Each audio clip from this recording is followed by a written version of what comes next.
독일 장인이 한국인에게 머리를 숙였습니다. 자존심으로 똘똘 뭉친 60년 전통 장인이 생전 처음으로 고개를 숙인 그 순간 독일 전체가 충격에 빠졌습니다.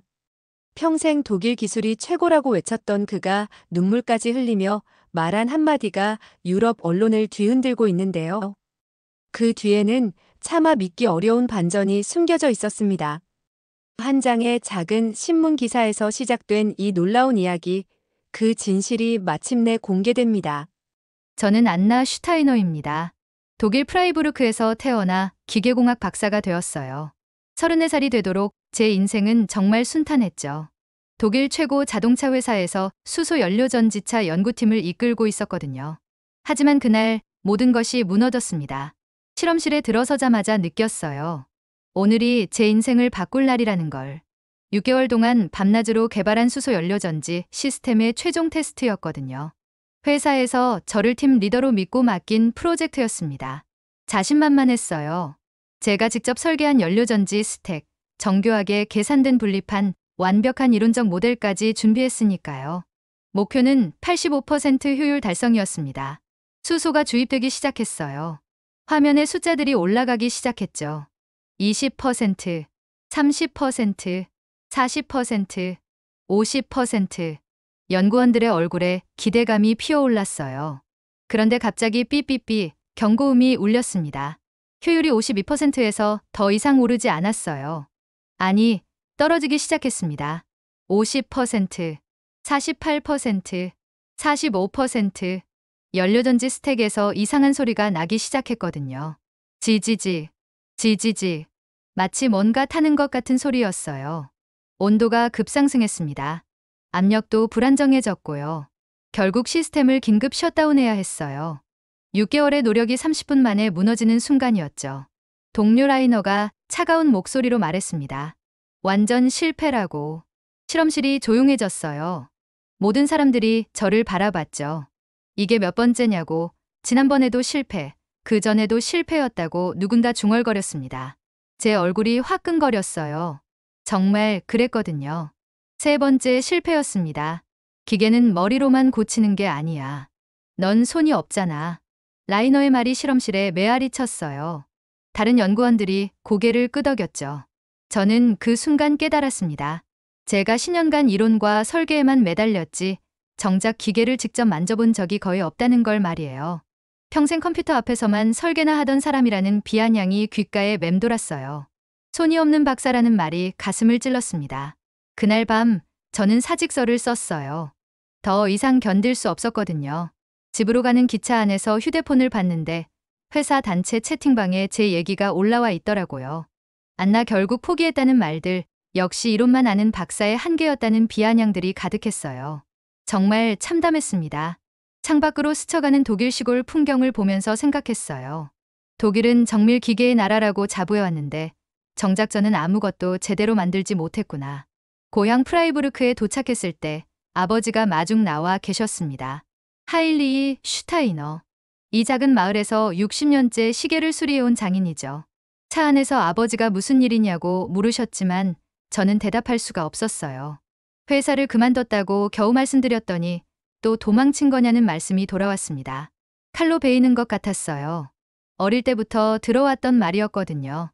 차 창밖으로 보이는 아버지의 시계방이 눈에 들어왔어요. 60년 전통이라고 쓰인 간판이 바래져 있었죠.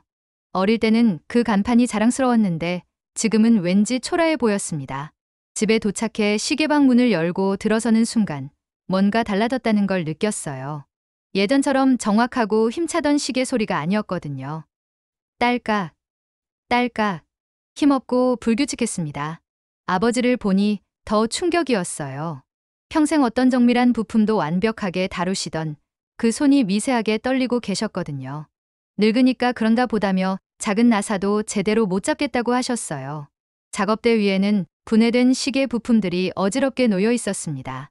예전처럼 정돈되지 못한 모습이었어요. 아버지도 제처럼 손을 잃어가고 계신 걸까요? 그때 제 시선이 벽 한가운데로 향했습니다. 할아버지 때부터 내려온 3대 시계가 거기 걸려 있었는데 멈춰 있었어요. 언제부터 멈춰 있었냐고 물어보니 한 달째라고 하셨습니다. 고치려고 여러 번 시도해봤는데 안 된다고요. 아버지의 목소리에 힘이 없었어요. 60년단 못 고친 시계가 없으셨던 분이 포기하신 거였죠. 제가 한번 봐드리겠다고 하자 아버지가 코웃음을 치셨어요. 너 같은 박사가 뭘 알겠냐. 기계는 머리가 아니라 손으로 고치는 거다. 또 똑같은 말이었습니다. 라이너와 똑같은. 저는 그 순간 깨달았어요. 동료한테도 아버지한테도 저는 손 없는 무능한 사람이었구나. 밤이 되자 시계방은 더욱 조용해졌어요. 멈춘 시계만이 저를 내려다보고 있었죠. 저는 그 앞에 앉아서 생각했습니다. 시간도 고칠 수 없는 사람이 어떻게 사람을 고칠 수 있을까? 아버지의 3대 시계는 여전히 멈춰 있었고 제 마음도 그 시계처럼 멈춰버린 것 같았어요. 다음날 아침 저는 마을 도서관으로 향했습니다. 집에 있으면 아버지의 차가운 시선만 느껴졌거든요. 뭔가라도 해야겠다는 생각에 무작정 나왔어요. 도서관은 조용했습니다. 몇 명 안 되는 사람들이 신문을 읽고 있었죠. 저도 습관처럼 신문 코너로 향했어요. 기계공학 관련 기사라도 찾아보려고요. 그런데 한 기사가 제 눈을 사로잡았습니다. 한국 AI 기반 정밀해지 정비 기술로 기계 고장 제로 달성. 한국이라고요? 처음에는 그냥 지나칠 뻔했어요. 솔직히 한국하면 떠오르는 게 별로 없었거든요. 값싼 전자제품이나 만드는 나라 정도로만 생각했었죠. 하지만 기사 내용을 읽어보니 충격이었습니다. 센서로 기계의 미세한 변화를 감지해서 고장이 나기 전에 미리 수리한다? 이게 가능한 일인가요? 저희 독일 방식은 항상 고장이 나야 고치는 거였는데 말이에요. 기사에는 더 놀라운 내용이 있었습니다. 한국이 수소 연료전지차 상용화에서도 세계 1위라는 거였어요. 제가 그토록 실패했던 바로 그 기술을 말입니다. 순간 질투심이 솟구쳤어요. 어떻게 가능하죠? 독일보다 기술이 뒤떨어진다고 생각했던 나라가 저희를 앞섰다니. 하지만 동시에 궁금했습니다. 도대체 어떤 방식으로 접근했길래 성공할 수 있었을까요? 기사를 다시 천천히 읽어봤어요. AI가 기계의 심장박동처럼 미세한 진동을 감지한다고 하더라고요. 마치 의사가 환자의 맥박을 짚듯이 기계의 상태를 읽어낸다는 거였습니다. 고장 나기 전에 치료한다. 이 문장이 계속 머릿속을 맴돌았어요. 아버지는 항상 말씀하셨거든요. 기계는 고장 나야 고친다고. 그게 당연한 거라고요. 그런데 한국은 정반대 철학이었던 거예요. 고장 나기 전에 미리 예방한다는. 집으로 돌아가는 길에 계속 생각했습니다. 제가 실패했던 이유가 이것 때문일까요? 저는 늘 문제가 생긴 후에 해결하려고 했었거든요. 실험이 실패하면 그때서야 원인을 찾으려 했고요. 하지만 한국 기술은 달랐어요. 문제가 생기기 전에 미리 알아채고 대비한다는 거였죠. 그날 밤 저는 인터넷을 뒤져봤습니다. 한국의 정밀해지 정비 기술에 대해 더 알고 싶었거든요. 놀랍게도 한국에는 이런 기술을 배울 수 있는 실습센터가 있다는 걸 발견했어요. 외국인도 받아준다고 하더라고요. 한국기술연수센터 정밀해지 정비 과정. 프로그램 설명을 읽어보니 정말 체계적이었습니다. 센서 기술부터 데이터 분석, 실제 기계 정비까지 모든 걸 가르쳐준다는 거예요. 갑자기 심장이 뛰기 시작했어요. 이거였어요. 제가 찾던 답이. 하지만 동시에 두려웠습니다. 한국이라는 낯선 나라에 혼자 간다는 게 말이에요. 게다가 또 실패하면 어떡하죠? 다음날 아침 식탁에서 아버지께 조심스럽게 말씀드렸어요. 한국에 가서 새로운 기술을 배우고 싶다고요. 아버지의 반응은 예상대로였습니다. 한국, 그 나라가 뭘 가르쳐준다고? 값싼 전자제품이나 만드는 나라가 말이야. 아버지의 목소리에는 냉소가 가득했어요. 독일 기술이 최고라는 자부심이 깊이 배어 있었죠. 하지만 아버지, 기사를 보니까 신문기사 믿고 그런 소리 하는 거냐? 내가 지금 필요한 건 도망가는 게 아니라 현실을 받아들이는 거다. 아버지의 말이 가슴을 찔렀어요. 또 도망간다는 거였죠. 하지만 저는 이번엔 달랐습니다. 이건 도망이 아니라 답을 찾아가는 거라고 생각했거든요. 아버지의 시계를 고치려면 저부터 먼저 고쳐야 해요. 제 말에 아버지가 잠시 멈칫하셨어요. 하지만 곧 고개를 돌리시며 말씀하셨죠. 내 마음대로 해라. 그날 밤 저는 한국행 비행기표를 예약했습니다. 2주 후 출발이었어요. 가슴이 두근거렸지만 동시에 무서웠어요. 정말 괜찮을까요? 한국에서 제가 찾는 답을 얻을 수 있을까요? 하지만 확신이 들었습니다. 이번만큼은 끝까지 해봐야겠다고. 멈춘 시계처럼 멈춰버린 제 마음도 다시 움직일 수 있다는 걸 증명해보고 싶었거든요. 인천공항에 도착한 순간 저는 깜짝 놀랐습니다. 제가 상상했던 한국과는 완전히 달랐거든요. 공항 자체가 마치 미래에서 온 것 같았어요. 깔끔하고 현대적인 시설, 정확하게 움직이는 시스템들. 독일 프랑크푸르트 공항보다도 훨씬 세련돼 보였습니다. 출국장을 나서자 바로 보인 게 공항철도 안내판이었어요. 한글과 영어가 함께 적혀 있었는데 디자인이 정말 직관적이더라고요. 길을 잃을 수가 없게 만들어져 있었죠. 기차에 올라타니 더 놀라웠습니다. 조용하고 부드러웠어요. 진동도 거의 없었고요. 창밖으로 보이는 풍경도 예상과 달랐어요. 고층 빌딩들이 질서정연하게 늘어서 있었고 도로는 깨끗했습니다. 서울역에 도착했을 때쯤에는 제 편견이 완전히 무너져 있었어요. 이게 정말 제가 생각했던 그 한국이 맞나 싶었죠. 숙소로 향하는 택시 안에서 기사님과 간단한 영어로 대화를 나눴어요. 독일에서 왔다고 하니까 정말 반가워하시더라고요. 한국에서 기술을 배우러 왔다고 하니까 고개를 끄덕이시면서 자랑스러워하시는 모습이었습니다. 한국 기술 정말 좋아요. 독일도 인정할 거예요. 기사님의 말에 묘한 기분이 들었어요. 자신감이 넘치셨거든요. 하지만 허세 같지는 않았어요. 그냥 당연한 사실을 말하는 것 같았죠. 다음날 아침 드디어 한국기술연수센터에 도착했습니다. 건물 입구에서부터 느껴졌어요. 뭔가 다르다는 게. 로비에 전시된 각종 정밀 장비들이 정말 인상적이었거든요. 독일에서도 보지 못했던 최신 센서들이 가득했어요. 접수처에서 만난 김세호 주임님이 유창한 영어로 안내해 주셨습니다. 프로그램 설명을 들어보니 정말 체계적이었어요. 이론부터 실습까지, 그리고 실제 현장 적용까지 모든 과정이 연결되어 있었죠. 저희는 기계를 살아있는 존재처럼 다룬다고 생각해요. 김 주임님의 말이 인상 깊었습니다. 기계를 살아있는 존재라고요? 독일에서는 기계를 정밀한 도구로만 봤는데 말이에요. 교육장에 들어서니 다른 수강생들이 보였어요. 독일, 일본, 미국에서 온 엔지니어들이었죠. 모두들 진지한 표정으로 앞을 바라보고 있었습니다. 첫 수업이 시작됐어요. 박지원 강사님이라는 분이 등장하셨는데 나이는 40대 중반 정도로 보였습니다. 차분하면서도 자신감 넘치는 목소리였어요. 여러분, 기계가 아프다는 걸 느껴보신 적 있나요? 첫 질문부터 충격이었습니다. 기계가 아프다고요? 그게 무슨 말인지 전혀 이해가 안 됐어요. 기계도 사람처럼 아픕니다. 다만 말로 표현하지 못할 뿐이죠. 그래서 우리가 그 신호를 읽어야 해요. 박 강사님이 설명을 계속하셨어요. 기계의 진동, 온도, 소리, 전류량. 이 모든 게 기계가 보내는 신호라는 거였습니다. 정비는 고장 전에 시작됩니다. 이 말이 제 가슴을 뛰게 했어요. 바로 제가 신문에서 봤던 그 내용이었거든요. 실습실로 이동했습니다. 정말 놀라웠어요. 각종 센서들이 정교하게 배치되어 있었고 모니터에는 실시간으로 데이터가 흘러가고 있었어요. 이 모터를 보세요. 박 강사님이 손가락으로 가리킨 모터는 겉보기에는 멀쩡했어요. 하지만 센서 데이터를 보니 미세한 이상이 감지되고 있었습니다. 2주 후면 베어링이 고장날 예정입니다. 정말 그럴 수 있는 건가요? 멀쩡해 보이는 기계의 미래를 예측한다니. 독일에서는 어떻게 하시죠? 박 강사님이 저에게 물어보셨어요. 솔직히 대답할 수밖에 없었어요. 고장나면 그때 고칩니다. 그러면 생산이 중단되겠네요. 맞는 말이었어요. 독일에서는 그게 당연했거든요. 계획된 다운타임이라고 불렀죠. 여기서는 다릅니다. 기계가 멈추지 않게 하는 게 목표예요. 그 순간 깨달았어요. 접근 방식 자체가 완전히 달랐던 거예요. 독일은 고장을 받아들이고 빠르게 수리하는 데 집중했다면 한국은 아예 고장이 나지 않게 하는 데 집중하고 있었던 거죠. 수업이 끝나고 숙소로 돌아가는 길에 생각이 많아졌어요. 정말 새로운 세상을 본 것 같았거든요.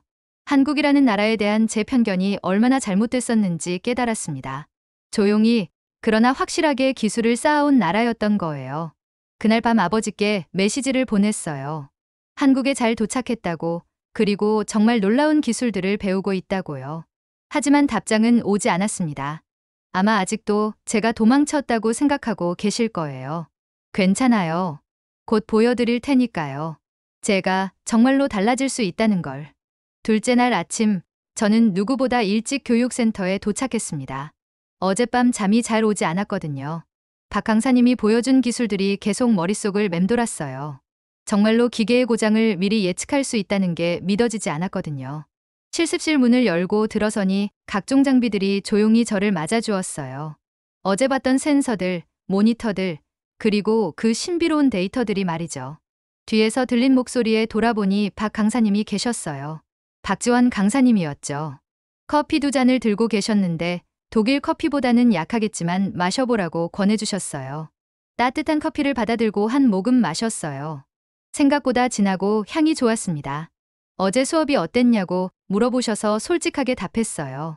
충격이었다고, 독일에서는 상상도 못했던 접근법이었다고요. 박 강사님은 독일도 정밀기계 강국이라며 겸손하게 말씀하셨지만 목소리에는 자신감이 배어 있었어요. 다른 수강생들이 하나둘 도착하기 시작했어요. 일본에서 온 다나카 씨, 미국에서 온 존슨 씨. 모두들 진지한 표정이었습니다. 오늘은 진동 분석에 대해 배운다고 하셨어요. 화면에 복잡한 파형들이 나타났죠. 기계의 진동은 마치 사람의 맥박과 같다는 설명이었어요. 건강한 상태와 아픈 상태가 다르게 나타난다는 거였죠. 정말 신기했어요. 똑같아 보이는 모터인데 진동 패턴을 보면 상태가 완전히 달랐거든요. 작동 중인 모터를 가리키며 어떻게 보이냐고 물어보셨어요. 겉으로는 정상적으로 돌아가고 있었습니다. 존슨 씨가 정상으로 보인다고 대답했고 저도 같은 생각이었죠. 하지만 센서 데이터는 달랐어요. 화면에 나타난 진동 패턴은 미묘하게 불규칙했거든요. 일정한 주기로 작은 스파이크가 나타나고 있었습니다. 베어링에 미세한 균열이 있어서 3주 정도 후면 완전히 고장날 거라는 진단이었어요. 정말 그럴까요? 아무리 봐도 정상으로 보이는데 말이에요. 실습이 시작되었습니다. 우리는 각자 다른 기계 앞에 서서 센서를 설치하는 법을 배웠어요. 제가 맡은 건 작은 펌프였습니다. 진동 센서, 온도 센서, 압력 센서를 하나하나 정확한 위치에 부착해야 했어요. 센서는 기계의 귀와 같다고 하셨어요. 잘못 달면 제대로 들을 수 없다면서요. 박 강사님이 제 옆에서 지도해 주셨는데 손을 잡고 정확한 위치를 가르쳐 주시는 그 손길이 정말 섬세했습니다. 이 부분에서 진동이 가장 잘 전달된다며 느껴보라고 하셨어요. 정말 신기했어요. 손으로 만져보니 정말 다른 부분과 진동이 달랐거든요. 마치 기계의 심장박동을 느끼는 것 같았어요. 데이터 분석 시간이 되었습니다. 컴퓨터 화면에 나타난 수치들을 보는 법을 배웠어요. 숫자만 보지 말고 패턴을 읽으라는 지도였죠. 박 강사님의 설명은 마치 의사가 환자를 진단하는 것 같았어요. 하나하나의 데이터가 기계가 보내는 메시지라는 거였습니다. 점심시간에 박 강사님과 식당에서 이야기를 나눴어요. 한국이 언제부터 이런 기술을 개발하기 시작했냐고 물어봤더니 20년 전쯤부터였다고 하셨어요. 처음엔 외국 기술을 따라하는 수준이었다며 목소리가 잠시 낮아지셨죠. 하지만 우리만의 방법을 찾기 시작했다고 하셨어요. 서양의 논리적 접근법에 동양의 직관을 더한 거라고요. 기계를 단순한 기계가 아니라 살아있는 존재로 본다는 설명이었습니다. 그 말이 계속 마음에 남았어요. 독일에서는 기계를 완벽하게 통제 가능한 시스템으로만 봤는데 한국에서는 교감하는 대상으로 보고 있었던 거죠. 오후 실습은 더 심화된 내용이었어요. 실제 고장 사례들을 센서 데이터로 분석하는 시간이었죠. 3개월 전 실제 공장에서 수집한 데이터라고 하셨어요. 화면에 나타난 그래프들을 보니 뭔가 이상했어요. 처음에는 정상이었다가 서서히 변화하기 시작하더니 마지막에 급격한 변화를 보였습니다. 2주차부터 이상 징후가 시작됐는데 작업자들은 몰랐다고 하셨어요. 정말 놀라웠어요. 사람이 느끼지 못하는 변화를 센서가 미리 감지했던 거예요. 예측 정비를 도입한 후 이 공장의 가동 중단 시간이 80% 줄었다는 설명에 더욱 놀랐습니다. 80%라고요? 믿기 어려운 수치였어요. 하루 수업이 끝나고 숙소로 돌아가는 길에 생각이 많아졌어요. 정말 새로운 세상을 보고 있는 기분이었거든요. 기계는 그냥 도구가 아니었어요. 조용히 신호를 보내는 동반자였던 거죠.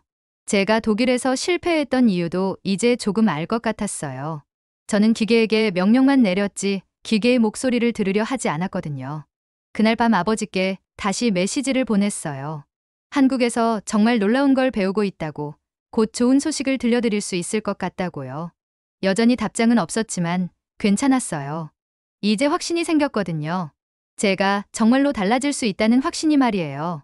셋째 날, 저는 자신만만하게 실습실에 들어갔습니다. 어제까지 배운 걸로는 제법 자신이 있었거든요.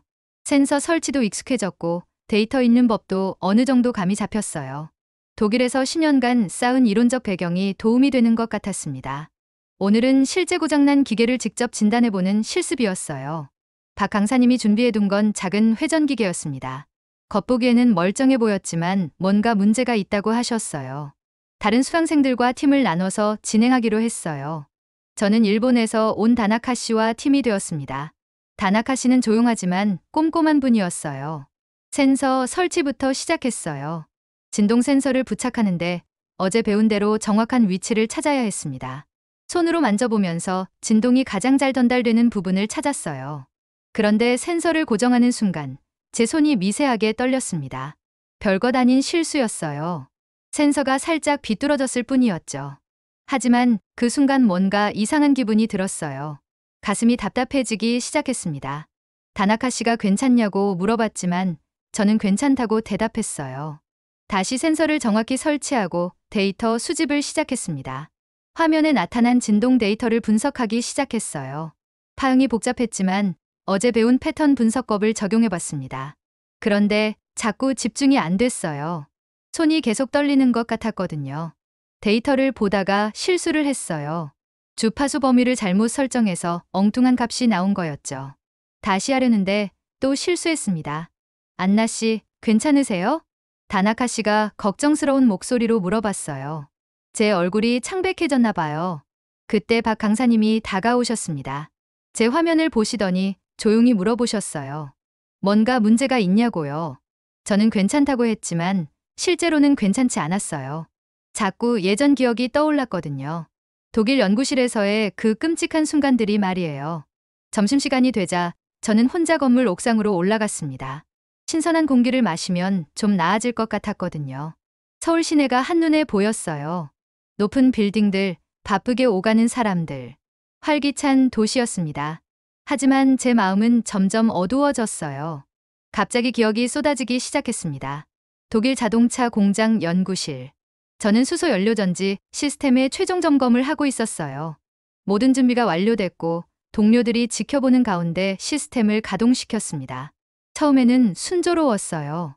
수소가 주입되고 전압이 올라가기 시작했죠. 60%, 70%, 목표치에 가까워지고 있었어요. 그런데 갑자기 경고음이 울렸습니다. 시스템 온도가 급상승한 거였어요. 제가 당황해서 급하게 조작하려 했는데 그때 더 큰 문제가 생겼어요. 제 손이 떨렸던 거예요. 긴급 셧다운 버튼을 누르려다가 잘못된 스위치를 건드렸습니다. 시스템이 완전히 망가졌죠. 뭘 한 거야, 안나? 라이너가 소리쳤어요. 다른 동료들이 모두 저를 바라봤죠. 그 시선들이 차갑고 무서웠어요. 기계는 머리로만 고치는 게 아니야. 넌 손이 없잖아.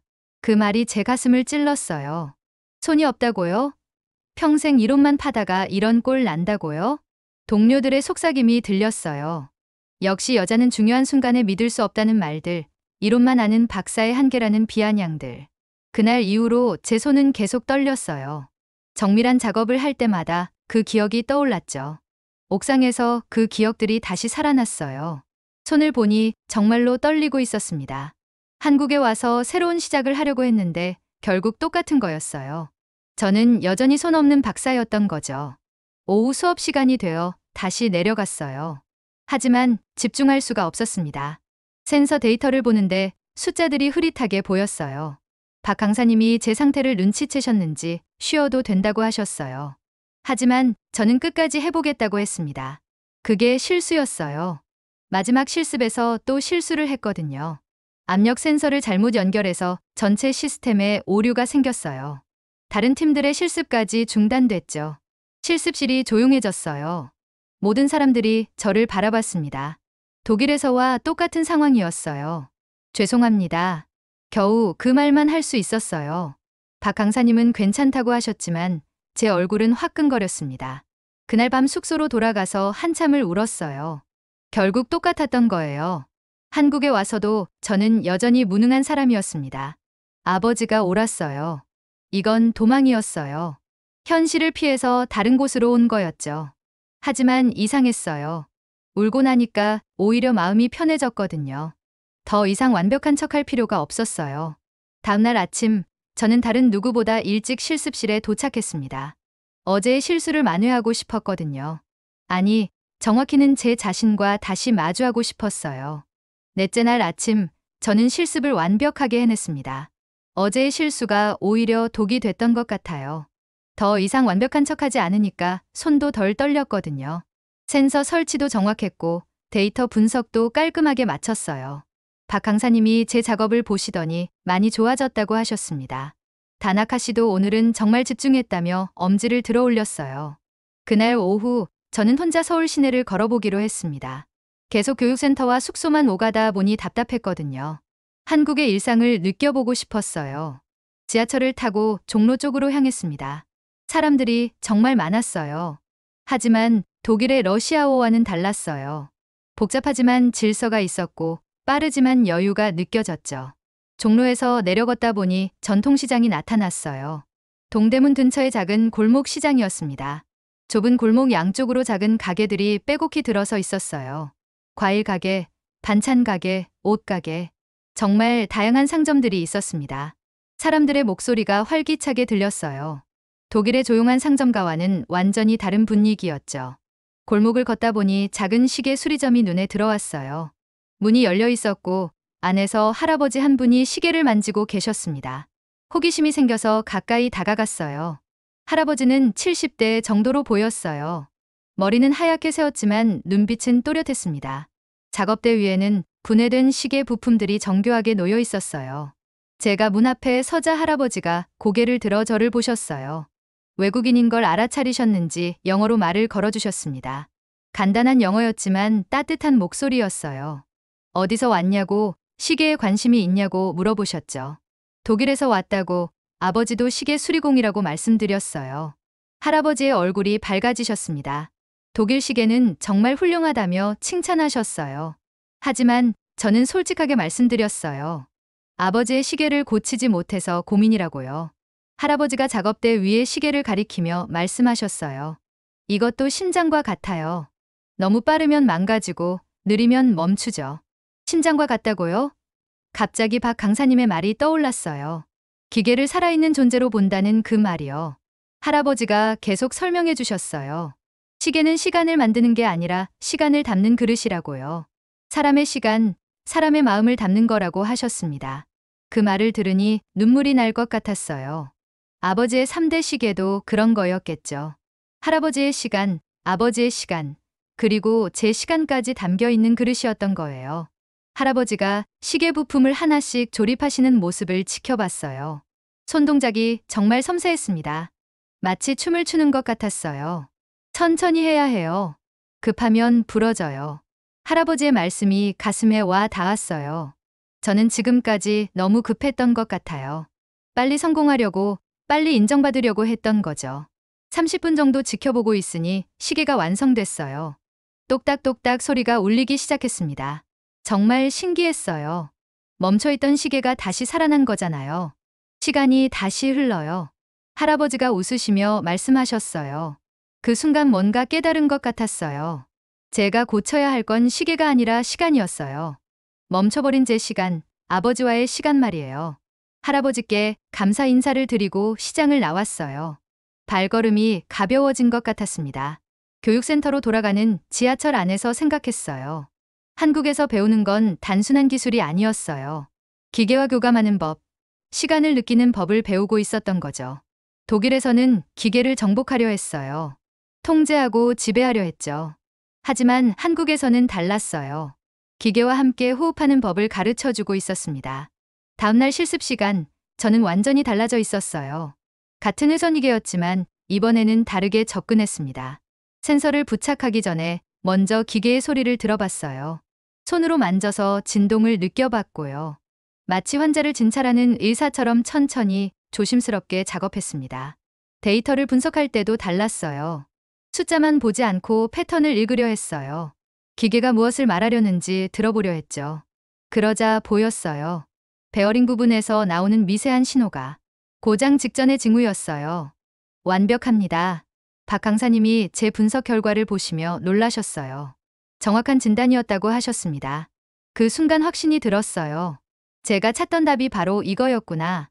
기계는 정복하는 대상이 아니라 대화하는 상대였던 거예요. 그리고 그 대화의 언어가 바로 한국에서 배우는 정밀예지정비 기술이었던 거죠. 이제 돌아갈 때가 된 것 같았어요. 아버지의 시계와 아버지와 다시 대화할 준비가 됐거든요. 2주간의 한국 연수가 끝났습니다. 마지막 날, 박 강사님이 수료증을 건네주시며 말씀하셨어요. 정말 많이 달라졌다고, 처음 왔을 때와는 완전히 다른 사람 같다고요. 그 말이 가슴 깊이 와 닿았습니다. 동료 수강생들과도 작별 인사를 나눴어요. 다나카 씨는 일본에서 꼭 연락하자고 했고, 존슨 씨는 언젠가 독일에서 다시 만나자고 했죠. 모두들 이번 연수를 통해 뭔가 얻어가는 것 같았어요. 인천공항으로 향하는 기차 안에서 창밖을 바라봤습니다. 2주 전 처음 봤던 그 풍경들이 이제는 친숙하게 느껴졌어요. 한국이라는 나라가 제게 정말 많은 걸 가르쳐줬구나 싶었습니다. 가방 안에는 한국에서 가져온 소중한 것들이 들어있었어요. 정밀진동 센서, 휴대용 데이터 분석기, 그리고 박 강사님이 선물해주신 한국 전통 시계 수리 도구들까지요. 하지만 가장 소중한 건 눈에 보이지 않는 것들이었습니다. 기계와 대화하는 법, 시간을 느끼는 법, 그리고 무엇보다 제 자신을 다시 믿는 법을 배웠거든요. 독일로 향하는 비행기에서 잠이 오지 않았어요. 아버지를 다시 만날 생각에 설레면서도 긴장됐거든요. 과연 제가 아버지의 시계를 고칠 수 있을까요? 프랑크푸르트 공항에 도착했을 때 독일의 공기가 낯설게 느껴졌어요. 2주 만인데도 마치 몇 달 만에 돌아온 기분이었습니다. 프라이부르크로 가는 기차에서 아버지께 메시지를 보냈어요. 곧 도착한다고, 그리고 좋은 소식이 있다고요. 이번에는 답장이 왔습니다. 간단한 한 글자였지만요. 응. 기차역에 아버지가 나와 계셨어요. 2주 전보다 더 야위어 보이셨습니다. 하지만 눈빛은 예전과 달랐어요. 뭔가 기대하는 것 같았거든요. 어떻게 됐냐? 차 안에서 아버지가 물어보셨어요. 예전처럼 냉소적이지 않았습니다. 많이 배웠어요. 정말 놀라운 기술들이었어요. 제가 대답하자 아버지가 고개를 끄덕이셨어요. 더 이상 묻지 않으셨죠. 집에 도착해서 시계방 문을 열었습니다. 2주 전과 똑같았어요. 여전히 먼지가 쌓여 있었고 벽 한가운데의 3대 시계는 그대로 멈춰 있었습니다. 하지만 제 눈에는 다르게 보였어요. 예전에는 그냥 고장난 시계였는데 이제는 치료를 기다리는 환자 같았거든요. 정말 고칠 수 있겠냐? 아버지가 조심스럽게 물어보셨어요. 목소리에 희망이 섞여 있었습니다. 한번 해보겠어요. 저는 가방에서 한국에서 가져온 장비들을 꺼냈어요. 정밀 센서, 분석기, 그리고 전통 도구들까지 말이죠. 아버지가 신기한 듯 바라보셨어요. 특히 작은 진동 센서를 보시더니 이게 뭐냐고 물어보셨죠. 시계의 상태를 진단하는 장비라고 설명해 드렸어요. 사람의 맥박을 재는 것처럼 시계의 상태를 확인할 수 있다고요. 먼저 시계를 벽에서 조심스럽게 내렸습니다. 생각보다 무거웠어요. 60년 된 시계인데도 외관은 아직 견고했습니다. 시계를 작업대에 올리고 뒷면을 열었어요. 복잡한 기계 장치들이 나타났습니다. 톱니바퀴, 스프링, 진자, 모든 게 정교하게 만들어져 있었어요. 하지만 문제도 보였습니다. 메인 스프링이 완전히 풀려 있었고 몇 개의 톱니바퀴에는 녹이 슬어 있었어요. 진자를 고정하는 부분도 마모되어 있었습니다. 한국에서 배운 대로 천천히 접근했어요. 먼저 센서를 부착해서 전체적인 상태를 확인했습니다. 데이터를 보니 예상보다 손상이 심했어요. 하지만 포기하지 않았습니다. 전통시장 할아버지가 하셨던 말이 떠올랐거든요. 천천히 해야 한다고, 급하면 부러진다고요. 하나씩 부품을 분해하기 시작했어요. 60년 된 기름때를 닦아내고 녹슨 부분을 조심스럽게 제거했습니다. 마모된 부품들은 한국에서 가져온 도구로 정밀하게 수리했어요. 아버지가 옆에서 지켜보고 계셨어요. 처음에는 의심스러운 눈빛이었는데 점점 놀라는 표정으로 바뀌셨습니다. 어디서 이런 걸 배웠냐? 한국에서요. 기계도 사람과 같다고 배웠어요. 아버지가 잠시 말없이 계셨어요. 그러더니 조용히 말씀하셨습니다. 그 나라가 그런 걸 가르쳐 주는구나. 3일이 걸렸습니다. 마을 사람들이 가끔 들어와서 구경했어요. 전자장비로 시계를 고친다니 신기하다는 반응이었죠. 어떤 분은 정말 될까 의심하시기도 했어요. 하지만 저는 확신이 있었어요. 한국에서 배운 기술과 아버지께 물려받은 손재주가 만나면 불가능한 일은 없다고 생각했거든요. 마침내 모든 부품을 재조립했습니다. 센서로 마지막 점검을 한 후 진자를 살짝 흔들어 줬어요. 똑딱, 똑딱, 똑딱. 시계가 다시 움직이기 시작했습니다. 정확하고 힘찬 소리였어요. 아버지의 눈이 반짝였습니다. 60년 만에 보는 그 시계의 진짜 모습이었거든요. 똑딱, 똑딱, 똑딱. 시계가 다시 살아났습니다. 처음에는 믿기지 않았어요. 한 달 넘게 멈춰있던 시계가 정말로 움직이고 있는 거였거든요. 진자가 규칙적으로 좌우로 흔들리며 시간을 새기고 있었습니다. 아버지가 말없이 시계를 바라보고 계셨어요.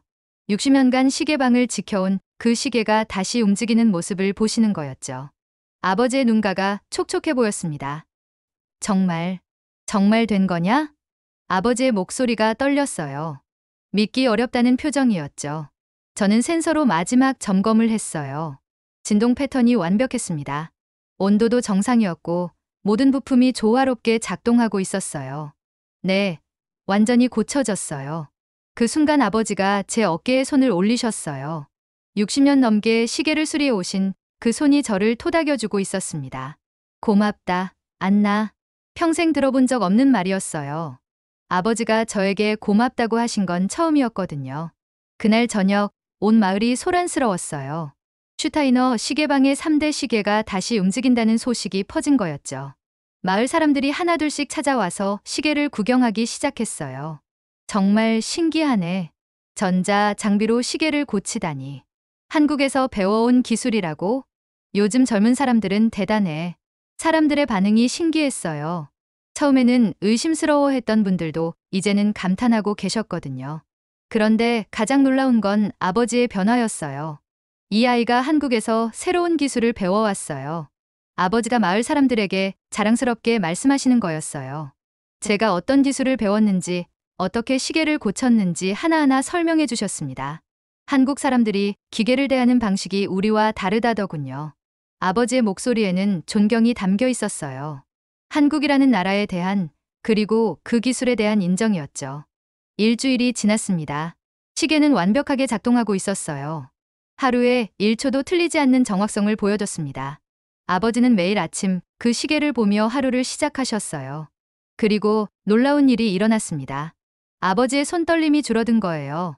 다시 정밀한 시계 수리를 할 수 있게 되신 거였죠. 마치 3대 시계가 다시 살아나면서 아버지의 기술도 되살아난 것 같았어요. 이제 다시 시계방을 열어야겠어. 아버지가 말씀하셨어요. 한 달간 닫혀있던 시계방을 다시 여신 거였죠. 마을 사람들이 고장난 시계를 가지고 오기 시작했어요. 아버지는 예전처럼 능숙하게 시계를 수리하셨습니다. 하지만 이번에는 저도 옆에서 도왔어요. 아버지가 전통적인 방법으로 수리하시면 저는 센서로 정밀 진단을 해드렸어요. 두 기술이 만나니까 더 완벽한 수리가 가능했습니다. 이렇게 하니까 더 정확하네. 아버지가 감탄하셨어요. 60년 경험과 최신 기술이 만나니까 시너지가 생긴 거였죠. 어느 날 아버지가 특별한 제안을 하셨어요. 시계방 간판을 새로 만들자. 새 간판에는 기존 내용 외에 작은 글씨로 한 줄이 더 추가됐어요. 한국 기술 연계, Korea Tech Partner. 그리고 그 아래 더 작은 글씨로 이렇게 적혀 있었습니다. 시간을 고치는 사람들, 한국에서 배웠습니다. 간판을 보며 뿌듯했어요. 한국에서 배운 것들이 독일에서도 인정받고 있다는 게 신기했거든요. 몇 달 후 저는 다시 일을 시작했어요. 이번에는 다른 회사에서 연락이 왔습니다. 한국 기술을 독일에 접목시키는 프로젝트를 제안받은 거였어요. 새로운 직장에서 저는 완전히 달라진 사람이 되어 있었어요. 더 이상 손이 떨리지 않았고 기계와 대화하는 법을 알고 있었거든요. 동료들이 놀라워했어요. 예전의 안나와는 완전히 다른 사람 같다고요. 이론과 실습, 독일의 정밀함과 한국의 직관이 조화를 이룬 새로운 접근법이었습니다. 어느 저녁 아버지와 함께 시계방에서 차를 마시고 있었어요. 벽 한가운데에 3대 시계가 정확하게 시간을 새기고 있었습니다. 안나야, 아버지가 부르셨어요. 네, 아버지. 내가 한국에서 배운 건 기술만이 아니구나. 아버지의 말씀이 가슴 깊이 와 닿았어요. 시간을 고치는 법을 배웠어요. 그리고 사람도 고치는 법을요. 아버지가 미소를 지으셨어요.